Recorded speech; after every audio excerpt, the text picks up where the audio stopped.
Hello,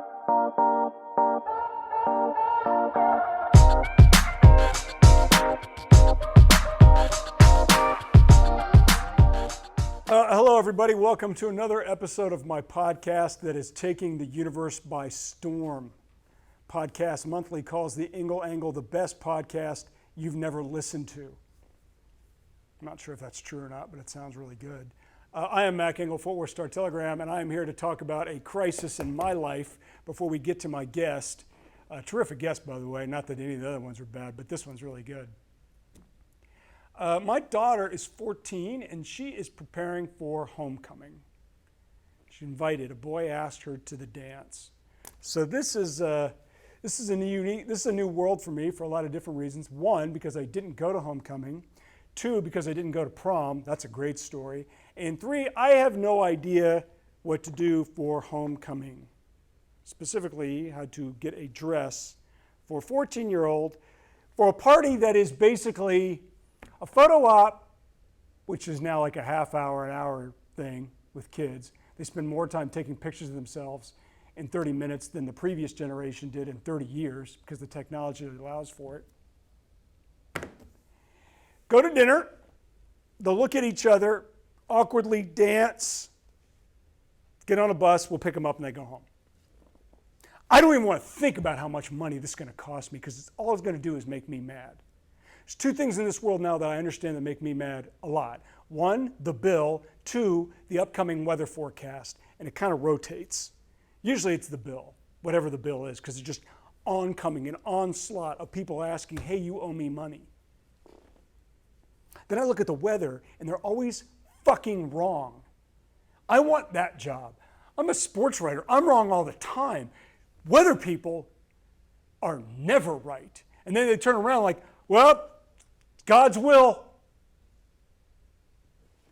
So my daughter needs a dress. And my inclination is like, well, let's take one from your mom. Fits. You're wearing it for 5 hours. You don't need a new dress at $250, $300, $400, whatever it is. You don't need one. Or what I really wanted to do was to take her to Spirit, the Halloween store, because all of those dresses and those costumes are appropriate now for what essentially amounts to as a skin and flesh show for young kids. This is the problem I have in my head. I don't want to be the guy, the old guy, who sits there and screams, get off my lawn, the way we did it 20 years ago was better than the way they're doing it now, because I know that's wrong. And I also understand that when it comes to female fashion, more than men's fashion, is that over the years, the attire and the material is consistently less and less and less, to the point where we are pushing the envelope where a young person, a young woman will walk into school, church, wherever, wearing nothing. Go to Spirit, the Halloween store. I love the Spirit Halloween store. It's my favorite place in the world. There's nothing more than I love than taking my daughter and going looking at all the new Halloween junk that they have all over the place. But I look at the costumes, and it's sexy police officer, sexy nurse, sexy teacher, sexy high school student, sexy firefighter, whatever it is, and they're all basically wearing nothing. Huge boobs, big butt, all of it. And I'm like, yeah, I don't think this costume, and I first of all, I didn't see that costume when I was a kid, and I never saw that girl wearing that costume looking like that. Normally what I saw was a girl wearing that costume, and my first thought is, oh, well, I can't unsee that. Now, the same principle basically applies to homecoming dresses, and my daughter's wearing that dress. I saw this last year when they were looking at bathing suits, swimsuits. And I'm like, do we cover anything anymore? The answer is no. I'm like, well, okay, I guess that's normal, right? The internet has totally desensitized us and rapidly changed a child's maturation by about 3 years. Happened a while ago, a friend of mine's son got busted for watching porn on their phone as a 6th grader. I'm listening to all these reactions from moms in the community. Oh my God, watching pornography on their phone. I'm like, yeah, of course they are. Put a lock on your phone. Like, what do you think they're going to do? That's what makes me laugh when I hear about book banning. We're banning books. You can't read Huck Finn. Okay.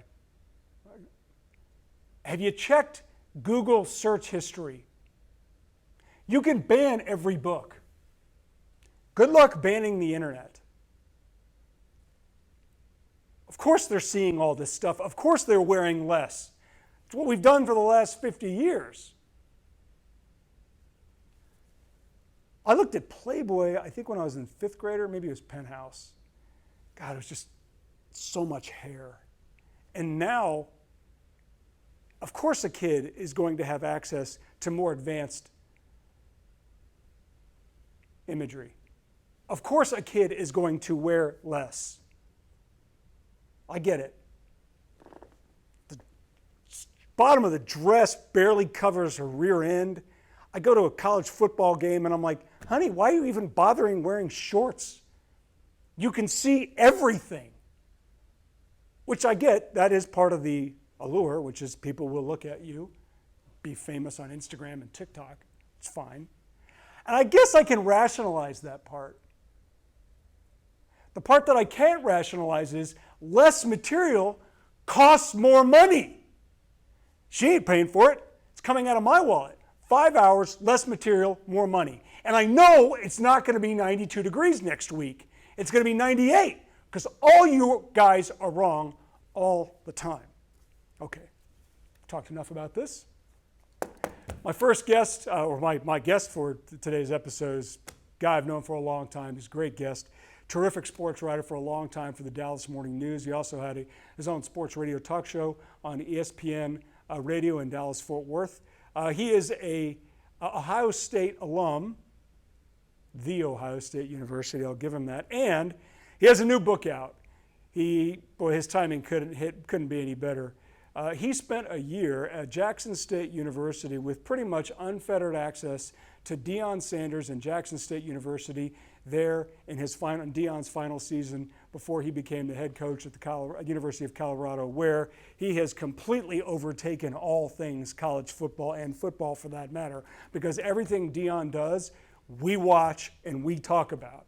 Please welcome my guest who has a new book out about Deion called Coach Prime and the Making of Men, Mr. Jean-Jacques Taylor. Jock Taylor, do you believe? I'm back. I don't care if you're back. I care if you believe. Do you believe? Oh, I believe Deion's a terrific coach. And I believe he's making it happen in Colorado. And I believe that he will compete for championships before he leaves. And I believe that he does a great job of making young men and young boys into men. There's a lot of good, that's some good marketing right there for your book. Coach Prime, The Making of Men. Jock, how long, you covered the Cowboys for a long time. How long did you know Deion? How long have you known Deion? Like everybody else. Well, I met him in 1995 when he showed up with the Cowboys. After they signed him 7 years, $35 million, $12.9999 million signing bonus because he is superstitious. He didn't want $13 million.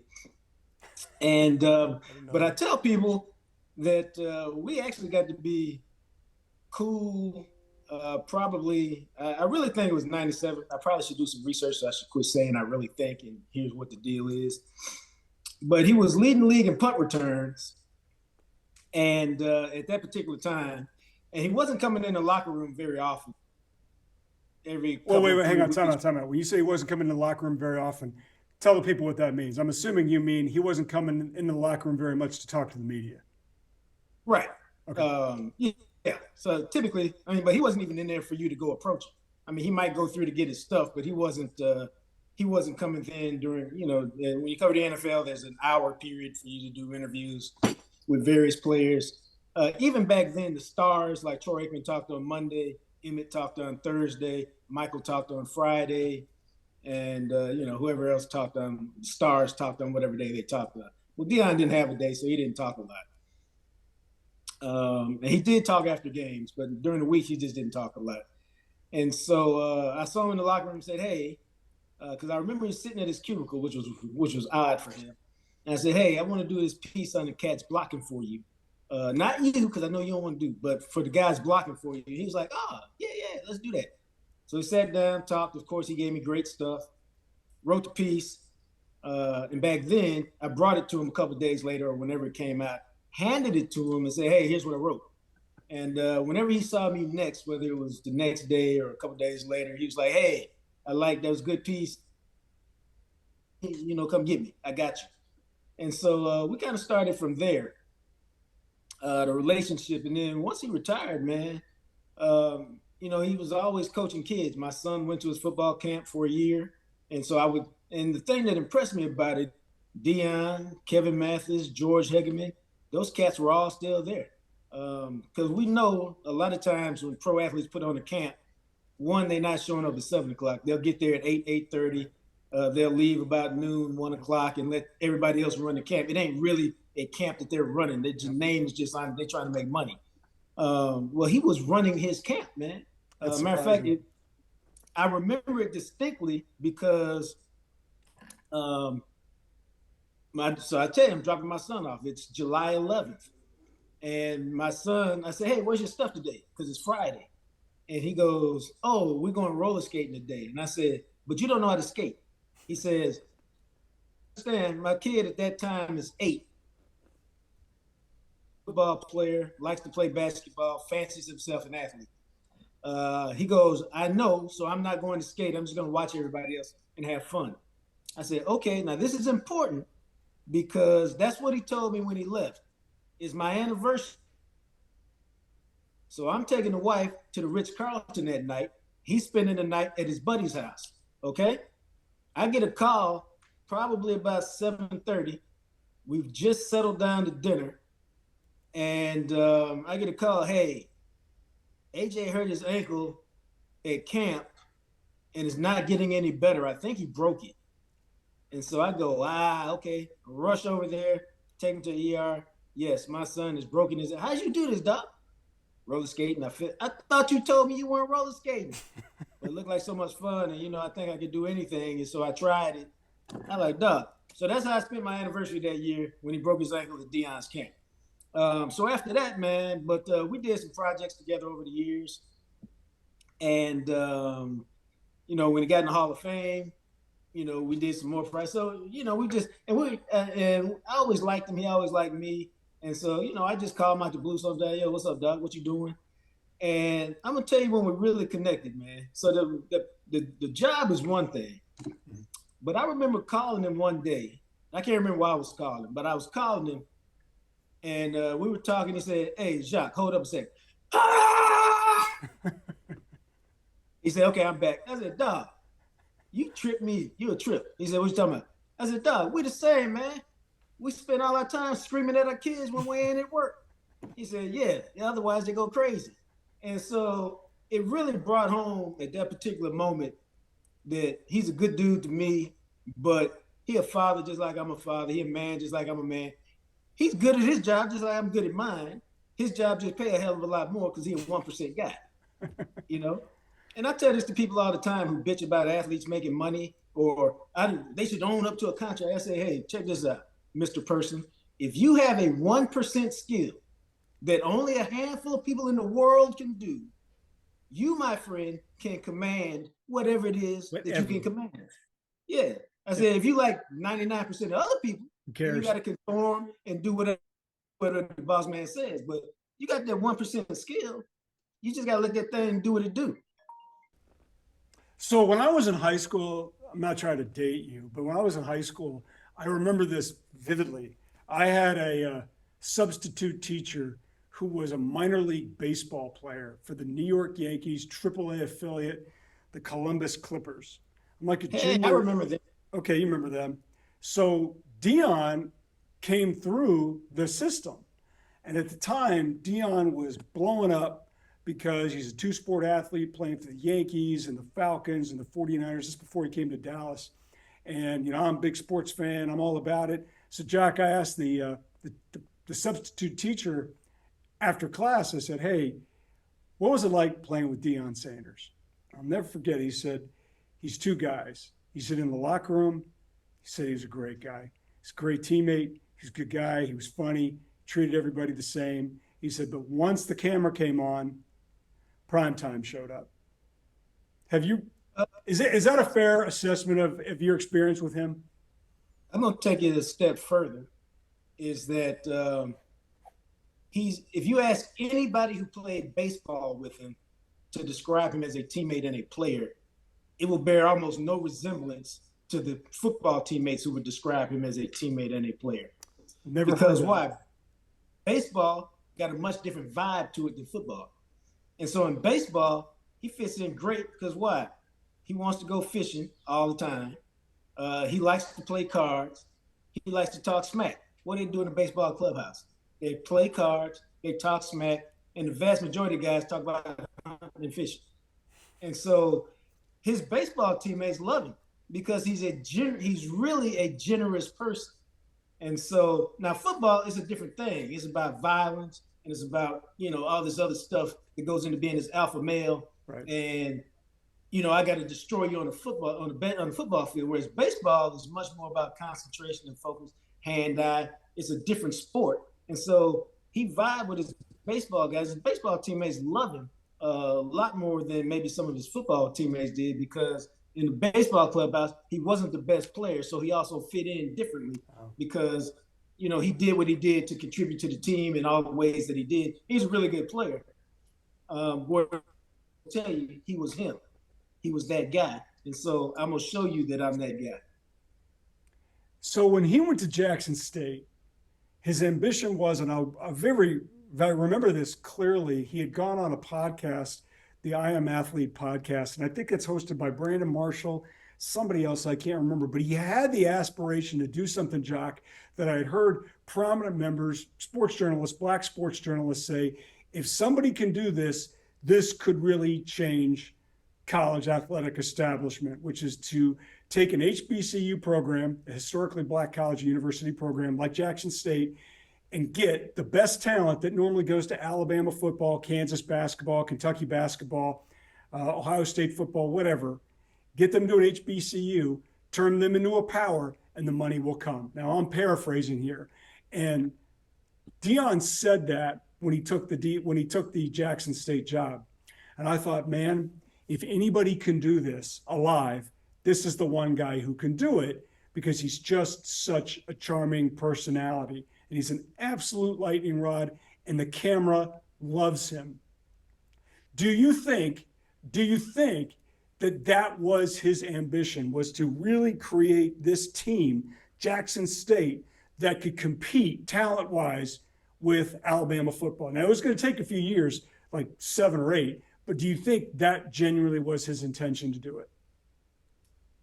Or, hang on, did I misread that? Because I don't think I misread it, but do you think I misread it?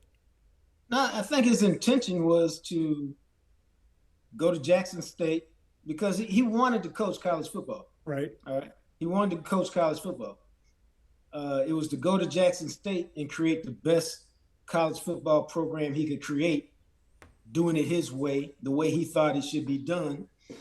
And then, the part that people miss, and it's people in general, but it's really true for him. I can't speak to anybody else, but it's true for a lot of people. Why do coaches get into coaching? What are coaches initially? They're teachers. Literally, they're teachers. Coaching is teaching. What are you trying to do? You're trying to help players become the best players they can be. Maximize your talent. Every ounce of talent you got out of your body, and if everybody does that, then I can become a winning coach, and there's all kind of great things that happen if I'm a winning coach. But ultimately, coaches start because they want to teach the game to other people. So my point is, you got to remember, man, he was coaching little kids for a long time. His job, his goal was I want to challenge the coaching college football, but in doing so, I can also get these young guys and mold them into the best men they can be and show them that, yeah, football is important.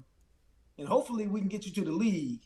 But if we don't get you to the league, we're going to make you such a good man in all these other areas that you can contribute to society, which is a lot different than some coaches who say, we want your talent, and as soon as your talent ain't good to me, take your ass back to the hood, take your ass back to the ghetto, I'm done with you, this, that, and the other thing.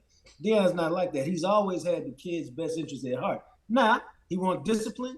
He's a yes sir, no sir dude, and it's all like that. He was a yes sir, no sir dude with his first batch of kids, Deion Jr., Bucky, and DeAndre. He was yes sir, no sir with them. Now, they'll tell you that Shiloh and Bossy and Shador, they don't have that problem. But what I'm telling you is that was his foundation. So it was always about kids and coaching to him, man. So do you not think first let me go back to this. Jack, I stole the idea. I think Bomani Jones said it. I think Jamel Hill had said it. The whole idea was if a historically black college could take the best black players and create a monster of a program, it could change the college football establishment or college men's basketball establishment and really bring in some serious money to universities that you and I both know. You spent a year at Jackson State. I was there for a day. I've been to a couple other HBCU campuses. It just doesn't compare. It just monetarily, it's just not.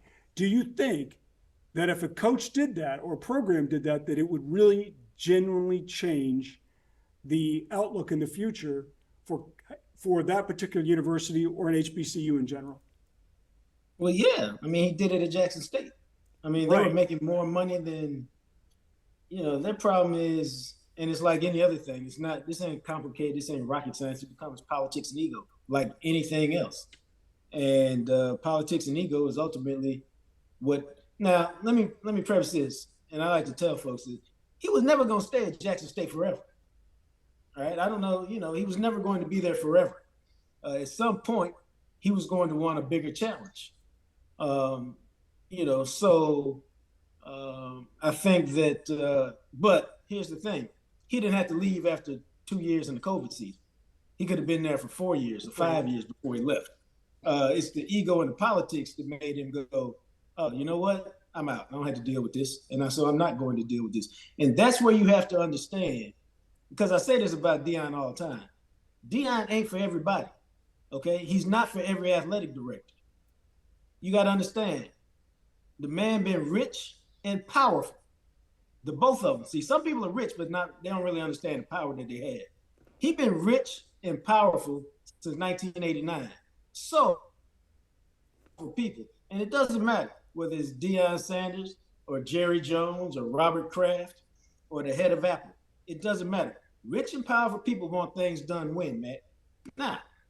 That's when they want them done, Matt. Now, not tomorrow. If I say, hey, I need this done by Wednesday, they want it done Tuesday. And if you can't get it done Tuesday, they got a problem. Yep.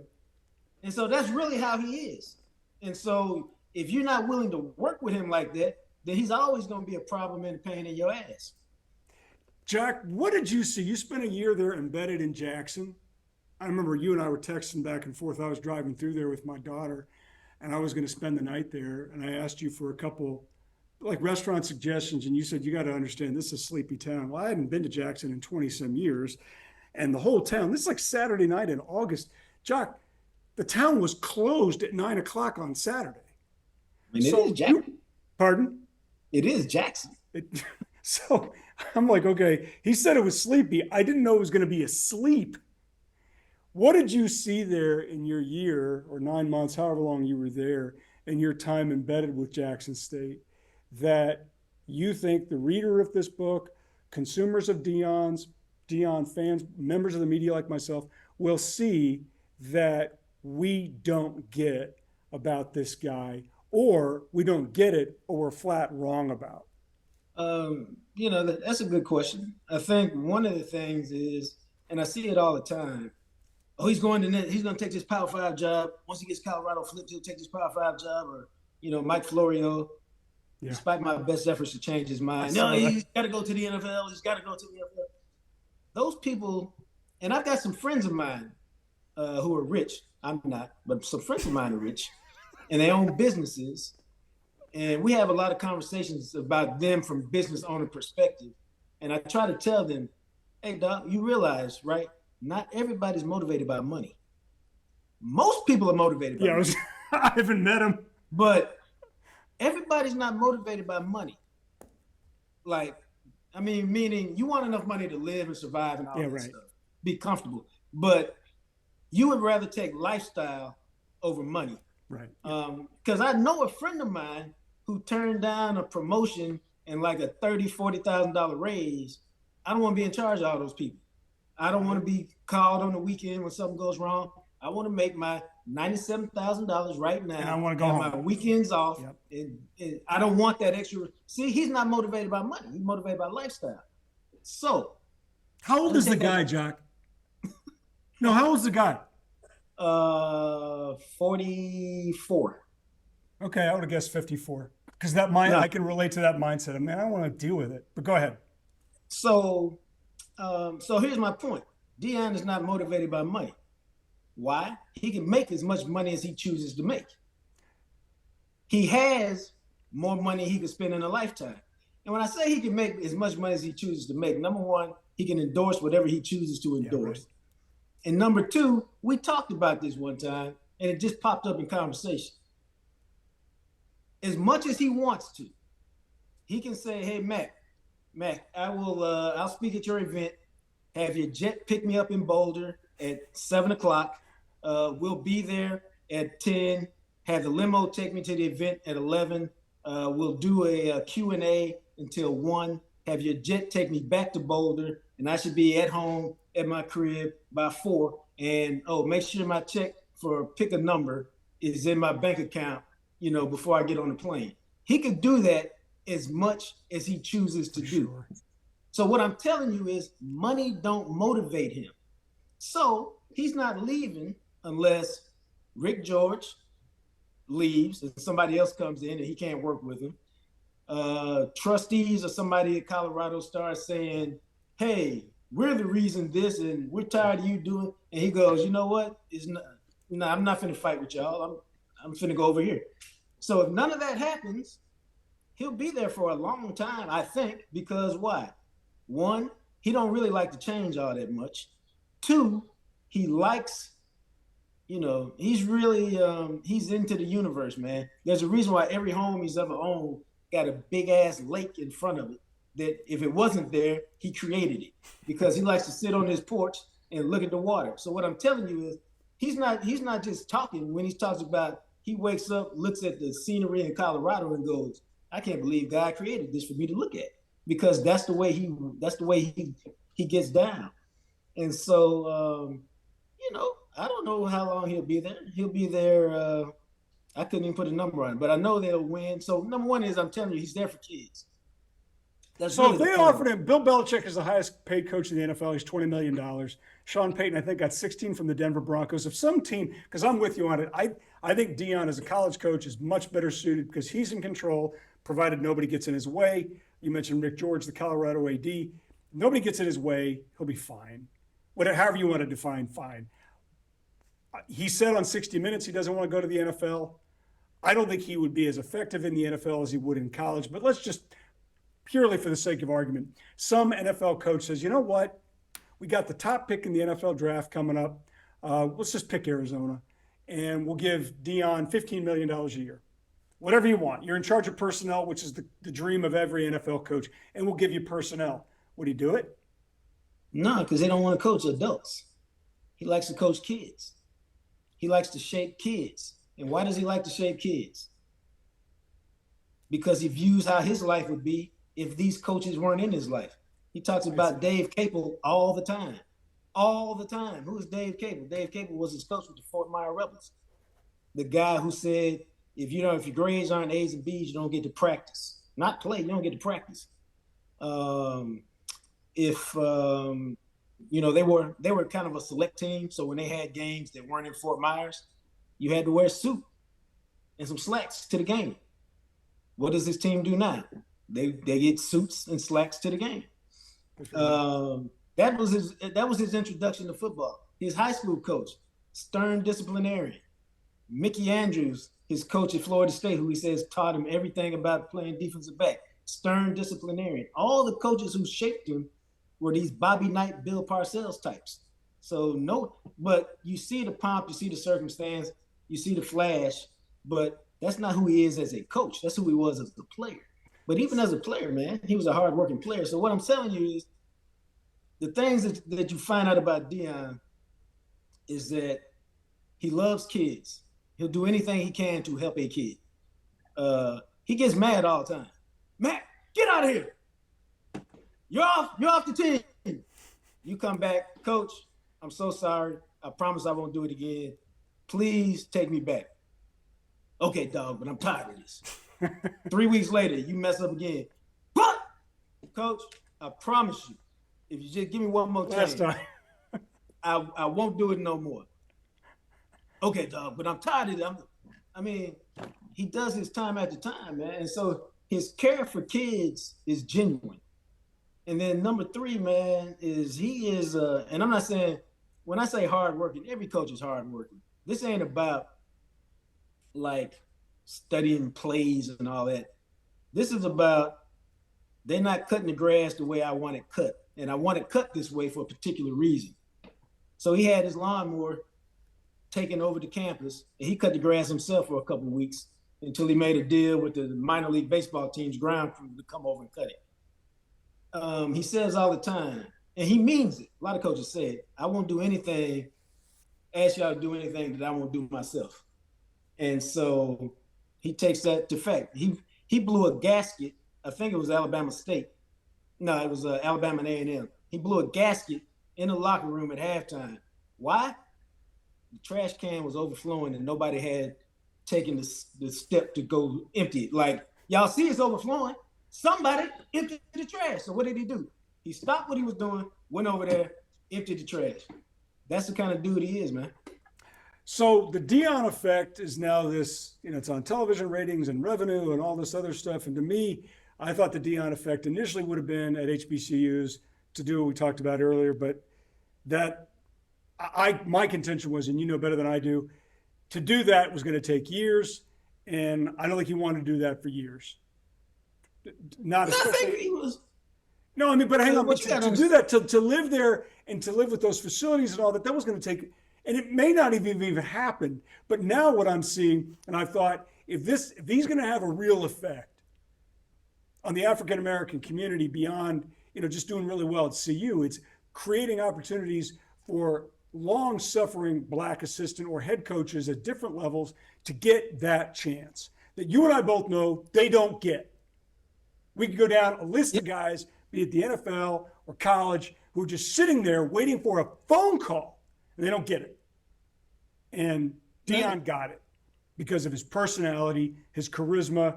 Talked to guys at TCU when they went through the interview process with him. They were like, wow, this guy was far more locked into this than we thought. And their answer was, we think that this might just work. It's probably not going to work here for reasons that you mentioned at the top, but this could work someplace. 2 weeks in, it looks phenomenal at Colorado. My question to you is, Jock, Deion's personality is very, very rare and unique. Given that reality, do you think, though, the fact that as a black head coach, he's done as well as he has at CU, a place that's hired black coaches before, Mel Tucker, Carl Durrell, others, do you think this will finally give the opportunity for some of these guys who have waited and waited and waited for their chance at good jobs? It should. I don't know that it will, because people can look at Deion as a unicorn. But here's what it should do. It should tell people, or what you hope it shows and tells people, is this. Deion, the beauty of Deion, and one of the things I admire most about Deion, and you know what? You're kind of this way, Mac. I'm gonna give you some credit on that. Deion, seriously, I'm not just gassing you up. Deion is unapologetically himself. You are unapologetically yourself. Now, it's your podcast, but even if you come off like an a-hole sometimes, you're really yourself. Yes. You're like, this is who I am, this is what I do. You don't like it, I get it. Yes. Right. So that's what I'm saying. So too many black coaches have to be, well, hello, sir. I'm going to represent your university just fine. Like, I had a guy call me up, send me a text, friend of mine. Well, let me take that back. He's a guy friend. He's a guy I know, and I've known for a long time. And he said, hey, I heard you do this interview the other day. You sounded great. It was outstanding. You still got a lot of that South Dallas in you, but it was fantastic. I'm like, the fuck does that mean? What does that mean? I'm sorry. Sorry. That means you sound black. Okay. And that's because, just like I've told you a couple times, hey, dog, blah, blah, blah, blah. When I'm familiar with somebody and I'm comfortable, I call my son, my dude. I say, hey, dude, come here. I tell my friends, hey, dog, well, you shouldn't really talk like, well, dude, I'm kind of unapologetically me. And if you don't want me to say dog and do the other things that are just the way I talk, well, that sucks for you. I'm not changing. So what I'm saying is, I wish more administrators would look at Deion and say, Deion is himself. This is who he is. He wears a lot of chains. He does this, he does that. He lets cameras everywhere. He tells us he's got the kids have their Twitter handles on the back of their jerseys. He doesn't do it in a standard approach, but guess what? It's okay. He's just being him. And so if you got another coach who's from the country and spent his whole life in the country, and he's got a country twang, it's okay for him to have a country twang and do things his way as long as he can coach football and win games. But the fact that everybody needs to look like this cookie cutter thing, that is what I hope Deion changes. So he brought that up. And, you're a friend of ours, mutual friend, Clarence Hill, the Star Telegram, has covered football forever. And obviously he is unapologetic and unafraid to bring up issues of race and inequality and things like that. And Deion said this, I don't know when he said it. It was either right after the game against TCU or maybe it was that week. I don't remember. But his point was, no one's ever seen this before. And this makes a lot of people uncomfortable, which is somebody who's looks like me, meaning black, rich and powerful, in a position of power. It makes a lot of people uncomfortable. And, the guy's a lightning rod because he'll just put out every opinion that he's got, and you're kind of left to deal with it. Do you think, Jock, that it's because he's black, or because he is so bold, so type A, so alpha, so finger wagging, I'm doing it my way, I'm right, you're wrong, and that's it? Or is it a combination of both that sort of rankles people so much? Oh no, it's definitely a combination of both, and black is the number one factor, because people want you to be thankful. Like, I earned this. I don't necessarily need to be thankful. I was the best candidate. You were dumb if you didn't hire me. You know what I'm saying? Yes.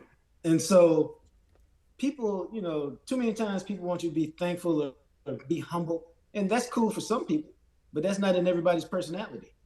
And we also don't hold other. Tom Brady is probably one of the most obnoxious athletes out there.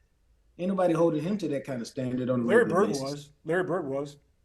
Right. Nobody was telling Larry, oh, you should be humble. Why are you in there saying you're going to win the 3-point contest before it? You should let it play out first. And so we hold people to these different standards, in part because who's making the standard, man? The media is making the standard in most cases. Oh, well, when you say the media, let's just hold up. It's white dudes. Well, the next point is, not many people like me in the media. And when you say, what do you mean? Not, hey, this is a 2020. Hey, Taylor, hey, let me tell you this, dog. See, I said, dog. I covered the, when was it? Probably 2016, I think it was. Rangers, Toronto, Major League playoffs. Oh, so you're up in Toronto? I'm in Toronto. All the media is there. 2 black folks in the press box. Me and Carlton Thompson. That's it. 2. There must have been 500 or 600 reporters there because it's the playoffs. It's the postseason. That was a big game. I remember.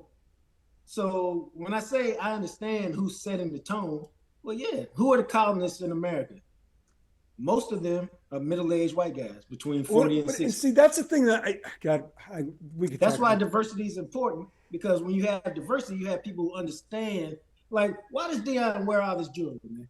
Why does he had on 4 chains the other day? Why does he do that? You know why he does that? Because he likes to? He does that, and he's always done that. He says, I do that to show the people in the hood that you can have all this gold and follow the law. You don't have to deal drugs. You can have this and do it legal. Now, maybe you play sports, maybe you do something else, but you can have this. All this stuff I rock, you can have it.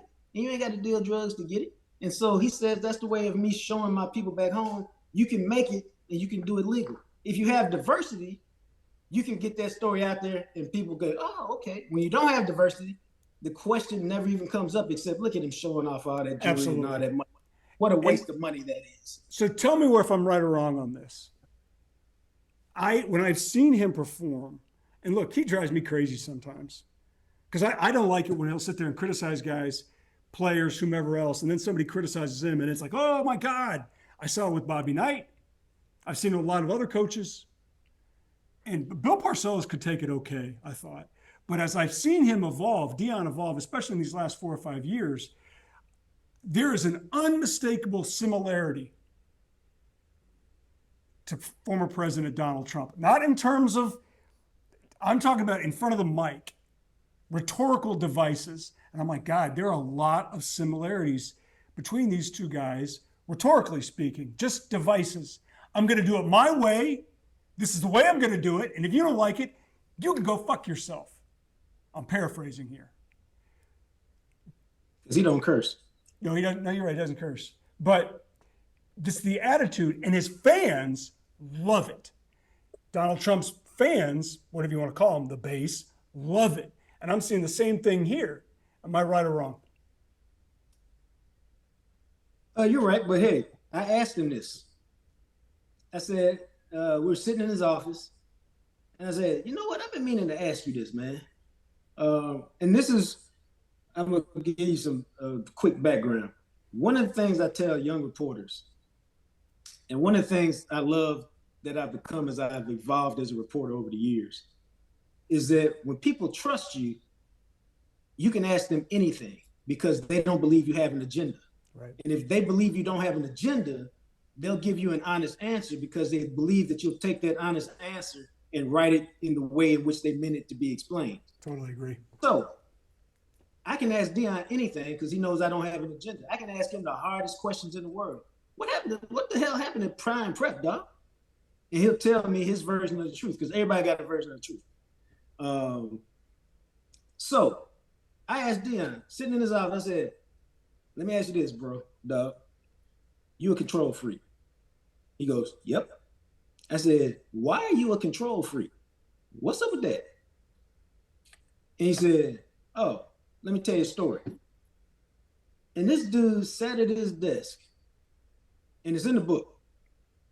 And he goes, he just starts the story. He goes, you know, it's my rookie year, and we're playing the Redskins, and it's 3rd and 8.